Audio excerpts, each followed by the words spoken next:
for it to function properly. Yeah. And so I thought, well, my cardiologist, that's probably what's wrong with me. But he didn't know that was what was wrong with me.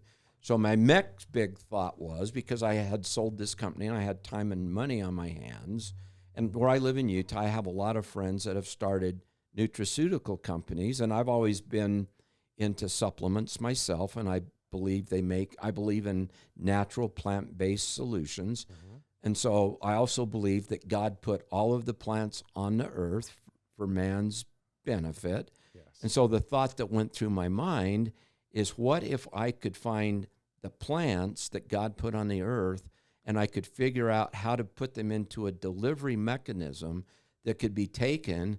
And what if I could go in on this glycocalyx we're talking about? Mm-hmm. And what if I could recoat all the places in my body that had broken down over the first 52 or 53 years of my life? That's the fountain of youth right there. That's the fountain of youth. And I thought, if I could do that, maybe I could turn back my own health and fix myself. So, self-preservation is a great motivator. So I was interested in, first of all, what's happening to me, and then how could I fix it for me? And so I started on the pathway, and I was introduced to the concept of sulfated polysaccharides, and that they were you could find those in seaweed, and that those seaweeds potentially mimic what's actually part of the glycocalyx lining. And so I became a seaweed expert. I started researching all types of seaweed, and I was first introduced to one type of green seaweed, and I thought that was the perfect product. But then, as chance would have it, that seaweed's only grown in certain parts of the world. One of the places is around Japan. And about the time I was heavily into this development, they had that great big earthquake off the shore of Japan, and it was the Fukushima tidal wave came in. And you may remember there was a big earthquake in Japan, and that tidal wave came in and deactivated that nuclear plant. And so the fear was, well, if all of that nuclear radiation got into the ocean and it contaminates all of this seaweed, it probably just ruined my source of this type of seaweed.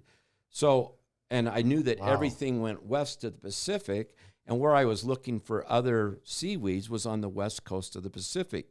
And so that caused me to think, well, that could also ruin these other seaweeds that I was paying seaweed research experts that we thought would be candidates, right? And sure enough, that radiation actually shows up now on the coast of California. Wow. And so that forced me to look at a different type of seaweed. And as accident would have it, or I think I was inspired, to be honest with you, it forced me to look at a different kind of seaweed. And as it turns out, the seaweed that we ended up picking is actually, not only was it an excellent source of the sulfated polysaccharides, but I actually have an added benefit in that there are enzymes that your body produces, and those enzymes actually decrease or wipe out that protective. That's how you get holes in it. And it's called heparinase. It's an enzyme.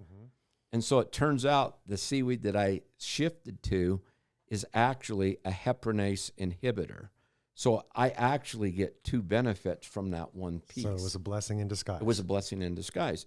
So the way that this whole thing came to be is I thought, well, if I'm going to develop this therapeutic, so I hired a biochemist and we started looking at stuff. And then she's from France, and so she had access to a new product that had just been introduced to the market. So part of my thinking was, who are the healthiest people in the world? So if you look in Japan, there's certain people that live, a very long time. They don't have very much cardiovascular disease. These called blue zones or something like that? Yeah, blue zones, right. Yeah. And so I'm thinking, well, maybe it's that seaweed, or maybe it's because they eat seaweed. We don't eat seaweed in America, right? And then the other area is the Mediterranean. So this just happened to be coming out of the Mediterranean. And so, the Mediterranean diet had just started to be introduced at that time and was becoming very popular. So I thought, well, this was an extract of a whole bunch of fruits and vegetables, and I was the first one to use the product. It was an extract of all kind of fruits and vegetables that had antioxidants and polyphenols in it, and that was my first product.